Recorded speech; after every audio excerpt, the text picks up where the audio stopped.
नमस्कार। आज हम तीन ताल के बारे में विस्तार से जानेंगे। सबसे पहले हम जानेंगे ताल किसे कहते हैं। ताल को हम रिदम कहते हैं, जिसे स्वरों की गिनती को मापते हैं। ताल हमारे शरीर में है, रोज़ाना ज़िंदगी के काम काजों में है। हर एक चीज़ एक ताल में ही बंधी हुई है। ताल के बिना हमारा जीवन भी बेताला लगने लगता है। हम कोई भी दिन में काम भी करते हैं तो कोई गलत काम हो जाए तो हमारा सारा दिन खराब हो जाता है। संगीत की जो तीन कलाएं हैं, गायन, वादन और नृत्य, इन तीनों कलाओं का आधार है जो वो ताल को माना गया है। इसे हम कह सकते हैं कि समय नापने के साधन को हम ताल कहेंगे। हमारा शास्त्रीय संगीत जो है वो उसे सुनकर बहुत आनंद मिलता है, बहुत प्रसन्नता मिलती है, क्योंकि वो एक नियम में बंधा हुआ होता है। ताल के द्वारा हमें पता चलता है कि हमें कहाँ रुकना है और कहाँ चलना है, कहाँ से कहाँ विश्राम लेना है। ताल का शास्त्रीय संगीत में बहुत बड़ा योगदान है। फिर हम बात करते हैं लय। लय को हम कहेंगे स्पीड। ये तीन प्रकार की होती है, विलंबित, मध्य और द्रुत्य। विलंबित को हम स्लो स्पीड कहेंगे, मध्य को मीडियम स्पीड और द्रुत को फास्ट स्पीड कहेंगे। विलंबित ख्याल में हम बड़ा ख्याल भी गाते हैं अलग अलग तालों में। द्रुत लय में हम ख्याल, छोटा ख्याल गाते हैं, जिसमें हम अलग अलग तानों का प्रयोग करते हैं। अब हम देख लेते हैं कि ताल के प्रकार क्या हैं।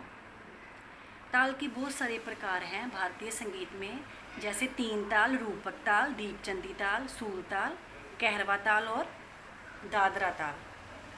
ये तो हमने जाना कि ताल किसे कहते हैं और लय किसे कहते हैं। अब हम तीन ताल को विस्तार से जान लेते हैं। तीन ताल की मात्राएं की बात करें तो पहले हम जानते हैं कि मात्रा किसे कहते हैं। मात्रा का मतलब है इकाई।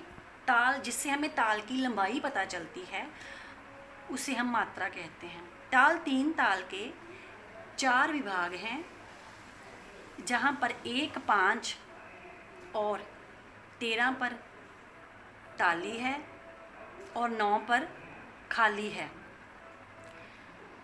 तीन ताल की बात करें तो इससे बहुत सारे सवाल उत्पन्न होते हैं कि तीन ताल को तीन ताल क्यों कहते हैं।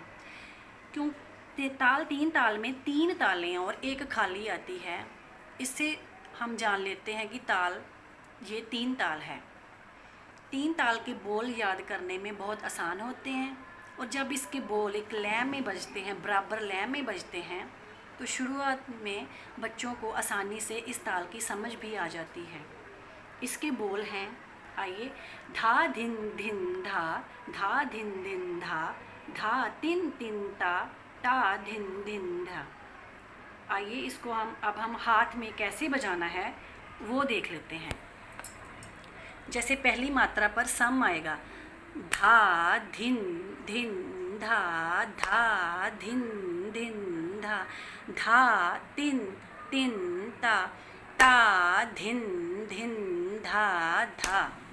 एक बार फिर देख लेते हैं। पहली मात्रा पर सम आएगा, 5वीं पर दूसरी ताली, 13वीं पर तीसरी ताली और 9वीं पर खाली। धा धिन धिन धा, धा धिन धिन धा, धा तिन तिन ता, ता धिन धिन धा धा। तो इसी तरह आज हमने तीन ताल के बारे में विस्तार से जाना। इसकी मात्रा, विभाग, कहाँ पर ताली, कहाँ पर खाली, इसे 3 ताल क्यों कहा गया, इसके बारे में आज हमने विस्तार से जाना। नमस्कार।